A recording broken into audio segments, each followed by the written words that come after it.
Olá pessoal, que bom estar aqui com vocês de novo. Hoje nós vamos falar do Conselho Fiscal. Cá entre nós, na maioria das casas espíritas, o Conselho Fiscal é um zero à esquerda, nem sequer aparece, né? A menos que seja para dizer que as contas foram aprovadas sem nem avaliar conta nenhuma na maioria dos casos. Então nós vamos conversar um pouquinho sobre a importância do Conselho Fiscal, sobre as suas competências, sobre quando o Conselho Fiscal falha, que é um problema muito sério e que a gente precisa estar atento para isso.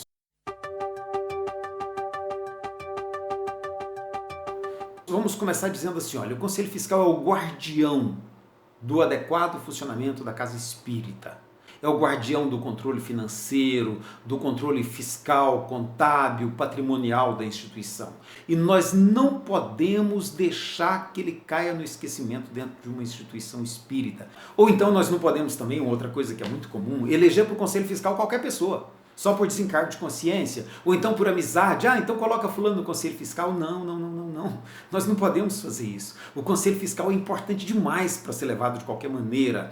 É importante que para o Conselho Fiscal a gente eleja pessoas que têm um mínimo de noção de contabilidade, um mínimo de noção de organização, de leis. Se ninguém na minha casa espírita tem conhecimento de contabilidade, de direito, dos aspectos jurídicos, legais da instituição, eu posso perfeitamente ajudar os colegas que estão assumindo a responsabilidade do Conselho Fiscal a buscarem essa ajuda fora, por exemplo. A trocar ideia com um contador, a buscar orientação com o advogado, para que a casa espírita garanta o seu funcionamento dentro daquilo que a lei estabelece, dentro daquilo que o mínimo de dever de transparência, de fraternidade, de convivência saudável entre irmãos de ideal, pode recomendar para nós.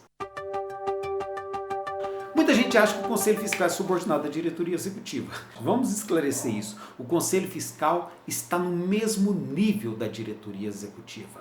A diretoria executiva é eleita pela Assembleia Geral para administrar a instituição. Essa mesma Assembleia Geral que elegeu a diretoria executiva, ela elege também um Conselho Fiscal para fiscalizar a gestão, para acompanhar essa gestão do ponto de vista de verificar se essa gestão está cumprindo adequadamente o seu papel em relação, por exemplo, ao adequado cumprimento dos estatutos, ao adequado cumprimento da legislação, ao adequado cumprimento, inclusive, dos deveres mínimos de fraternidade que devem reger o funcionamento de uma casa espírita. Portanto, o Conselho Fiscal não é subordinado à diretoria executiva.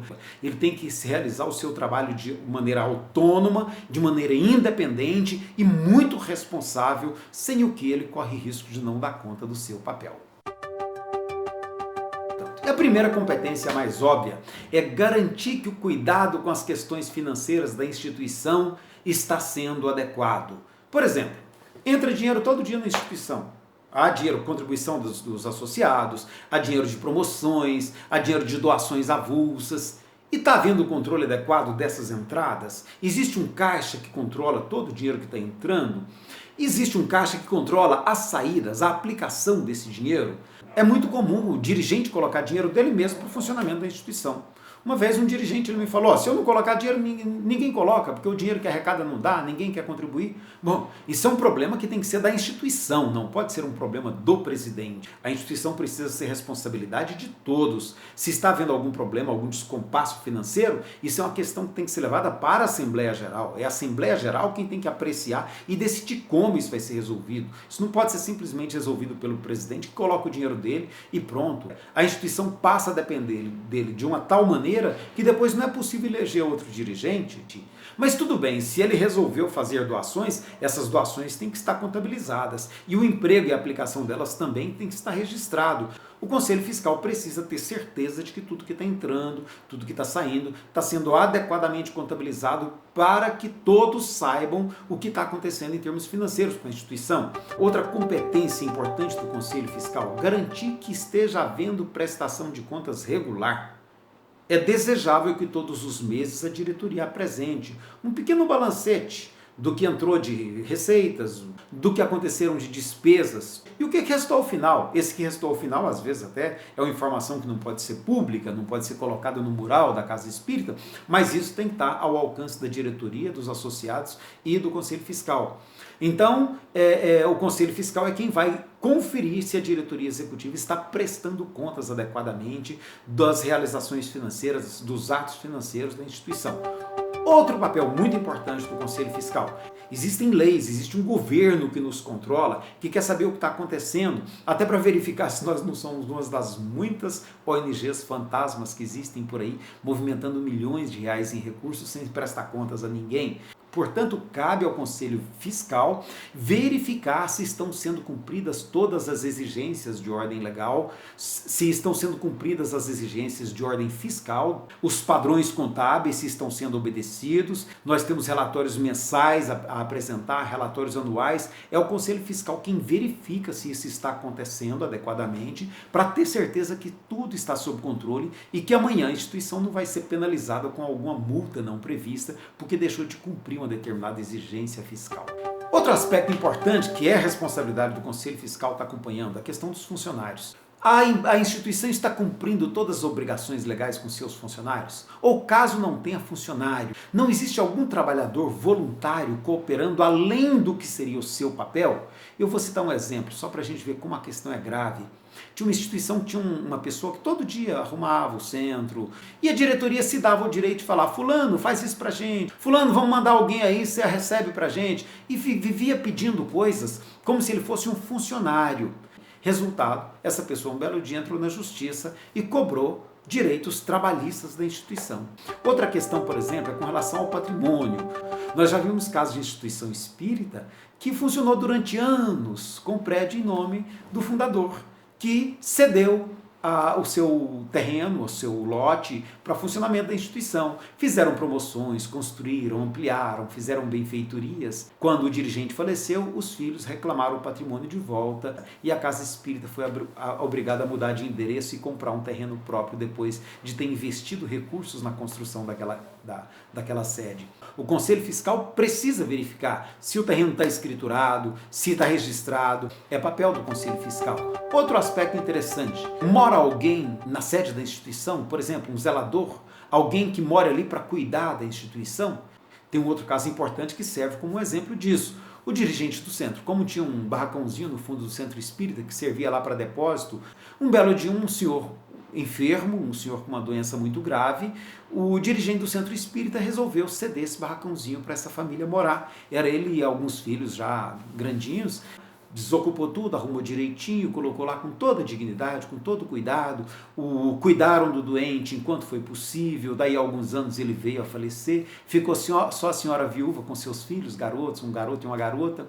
A Casa Espírita se sentiu condoída e manteve essa senhora ali, e ela em troca fazia serviço de zelado do centro espírita. E o tempo foi passando, um dia essa senhora também faleceu e ficaram só os dois filhos adolescentes. Os filhos, orientados por um advogado, entraram na justiça, como se a mãe tivesse trabalhado todos esses anos como zeladora do centro espírita, sem carteira assinada, como se eles tivessem um direito de usucapião sobre o terreno, e a Casa Espírita teve uma grande dificuldade para lidar com essa situação. Cabe ao Conselho Fiscal, além desse acompanhamento diuturno, cotidiano das ações da Casa Espírita, analisar as contas apresentadas pela diretoria executiva. A diretoria executiva deve apresentar um relatório com a prestação de contas tanto do ponto de vista das atividades quanto do ponto de vista financeiro, o balanço contábil, o demonstrativo de resultados. O Conselho Fiscal tem então o dever de analisar essa documentação. Se não tem ninguém com conhecimento técnico para isso, deve recorrer a alguém que tenha conhecimento disso, um contador, um advogado, um especialista em finanças e gestão financeira, para, com base nessa análise, emitir um parecer.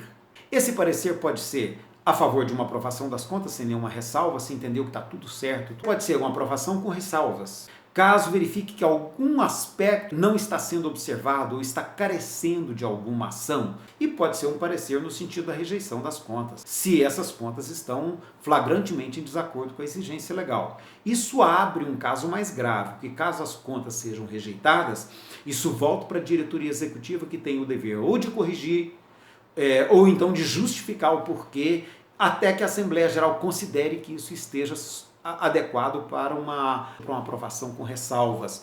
Mas em caso de contas rejeitadas, muitas vezes a Assembleia tem inclusive o dever de destituir essa diretoria executiva. Nós temos um dever para com a coletividade que nos elege, para com a coletividade que confia a nós esse papel, e a gente tem o dever de prestar contas a essa coletividade. Eu costumo dizer que Antes do Evangelho tem a legislação humana. Se a gente não atende nem a legislação humana, é sinal que nós estamos muito distantes do Evangelho. A gestão da casa espírita é uma responsabilidade de todos nós. Se nós, enquanto associados, enquanto membros de uma Assembleia Geral, delegamos poder para uma diretoria executiva e delegamos poder para um conselho fiscal, somos nós, trabalhadores, que também temos que acompanhar essa ação administrativa, essa gestão, para garantir que tudo esteja acontecendo de acordo com as exigências legais, de acordo com os princípios doutrinários, de acordo com o que o Evangelho de Jesus recomenda para todos nós. É isso que Jesus quis dizer quando ele disse assim, olha, dai a César o que é de César e dai a Deus o que é de Deus. Se você gostou, dê aí um like e compartilhe com seus amigos. Se tem alguma ponderação a fazer, bota aí nos comentários, vamos dialogar a respeito, que é desse diálogo saudável, que nós vamos construindo um movimento espírita cada vez mais sintonizado com aquilo que Kardec idealizava e com aquilo que com certeza Jesus espera de nós. Muito obrigado.